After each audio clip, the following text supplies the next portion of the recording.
Install MySQL on Windows 10. I hope this step-by-step process to install MySQL on Windows 10 will help you better. Step 1. Download the latest MySQL server from MySQL official website. For me, it is 8.028. If the version differs, no problem. The installation steps will be the same. By clicking on the above URL, you will see the below options. Select your operating system, Microsoft Windows, and click on Go to Download page. It will redirect you to the actual download page for Windows MySQL server. Step 2. It will show you generally available releases where we can see two different installers. One is a web community installer which comes a little file, and another one is MySQL installer community. Click the download button on the second one, MySQL installer community. It will ask your MySQL credentials to download the MSI file. If you have your credentials, you can log in, or else you wish to sign up. Now you can click on the green colored sign up button.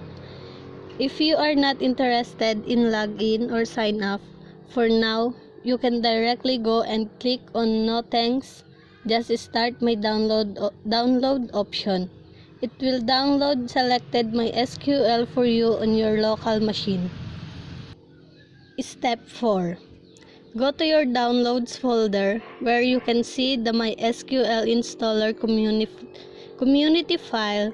Right-click on that file and click Install option. Step 5. This window configures the installer. In the middle, it may ask you for permission to change your computer setting or firewall confirmation. You can accept and then it will take a few seconds to configure the installer. Step 6. Read the license agreement and accept the license term. Step 7. This window provides you to set up MySQL in 5 different types as provided below. Now I am selecting the custom. Click on Next. Step 8. Based on your window configuration, it may prompt you like one or more product requirements have not been satisfied. You can just click on Yes. Step 9. Click Execute.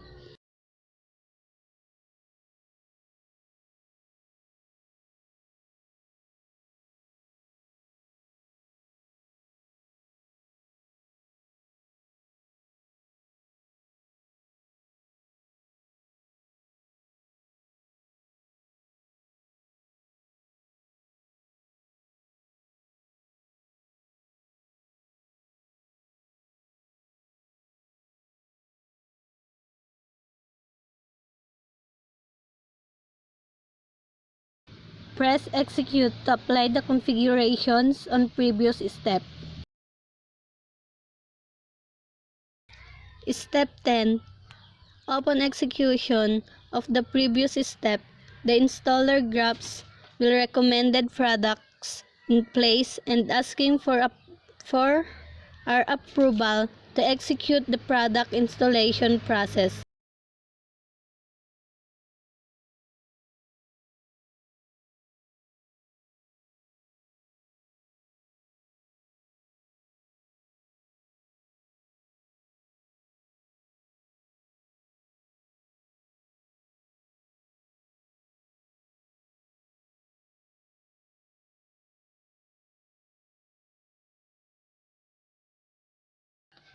Step 11. Upon successful execution of all required products, now the MySQL allows us to configure the server settings. Click on Next to configure the server. It is prompting you To select the authentication method, leave it as the default recommended method and click on Next.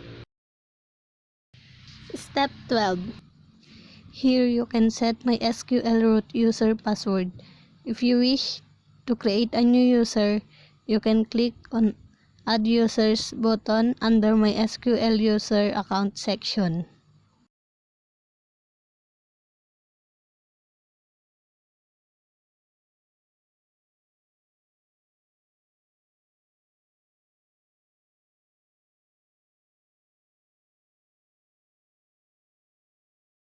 Upon execution, you can see the below green colored ticks on every configuration option, and finally you will get Finish button. Testing. Search for MySQL in your taskbar, search item. There you can see all MySQL product which we installed, and click on MySQL client. It will ask your MySQL password to log in. After successful login, you could see the MySQL